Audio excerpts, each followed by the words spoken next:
খুবই সুস্বাদু এবং মজাদার নাস্তা নিয়ে আসলাম আপনাদের সবার জন্য।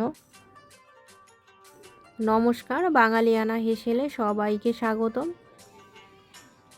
তো আজকে আমি একটি মজাদার নাস্তা তৈরি করেছি। আমাদের যে সকালবেলা কিন্তু ভরপুর আমাদের ব্রেকফাস্ট হয়ে যাবে, এরকম একটি নাস্তা, অন্য কোনো আইটেমের দরকার হবে না।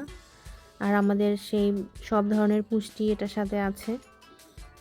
আবার যদি বাচ্চার স্কুলে টিফিন দিতেও চিন্তা করি, তো এরকম তৈরি করে দিতে পারি।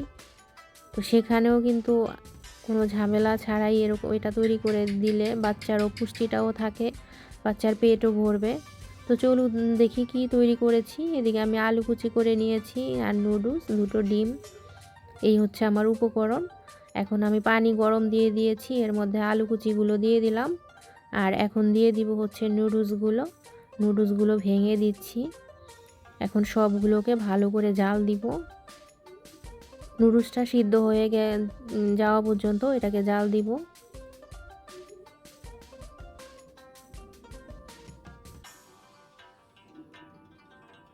তো এদিকে আমার নুডলসটা কিন্তু সিদ্ধ হয়ে গেছে। এখন নামিয়ে নিয়েছি ঝাঁঝরিতে, একটু পানি দিয়ে একটু ধুয়ে নিলাম। এখন পানিটা ঝারিয়ে নিব। এখন আমি একটা পাত্রের মধ্যে ঢেলে নিলাম নুডলস আর আলু, দিয়ে দিচ্ছি পেঁয়াজ কুচি।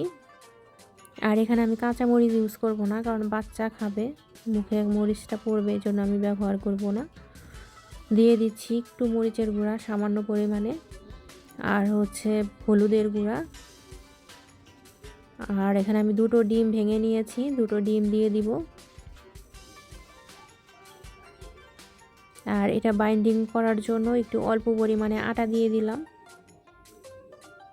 এবার ভালো করে মেখে নিচ্ছি সবগুলোকে।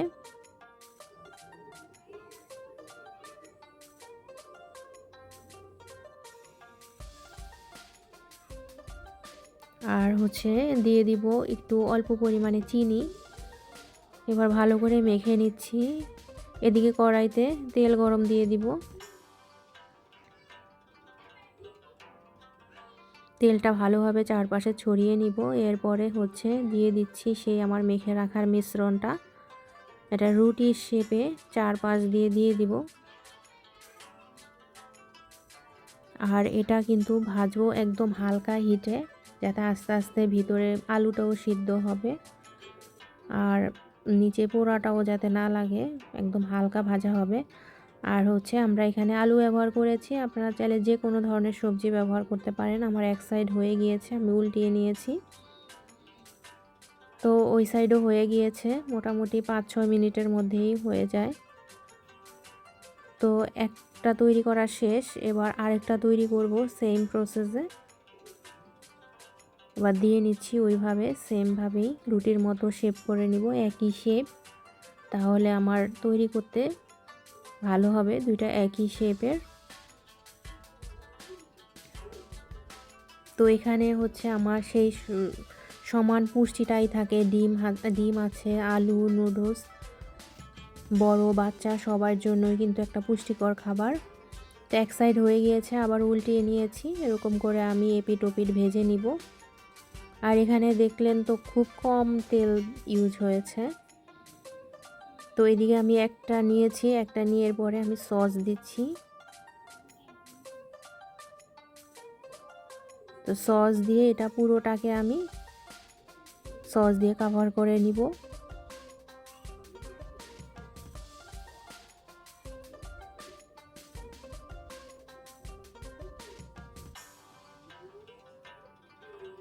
তো এর উপরে আমি আরেকটা দিয়ে দিলাম।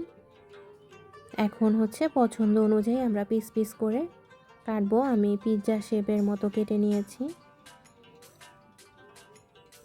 তো তৈরি হয়ে গেল আমার ডিম আলু দিয়ে মজাদার একটি নাস্তা। সব সময় তো আমরা নুডলস রান্না করেই খাই, তো এভাবে করলে সময়ও কম, তারপরে তেলও কম লাগে, আর খেতেও কিন্তু একটু ভিন্ন রকম মজাদার। আর বাচ্চারাও ভীষণ পছন্দ করেছে। তো এরকম একদম সহজ ঘরোয়া রেসিপি পেতে অবশ্যই আমার চ্যানেলের সাথে থাকবেন, আমার পাশে থাকবেন। তো আজকে এই পর্যন্তই, কথা হবে অন্য কোনো রেসিপিতে। সবাই ভালো থাকবেন।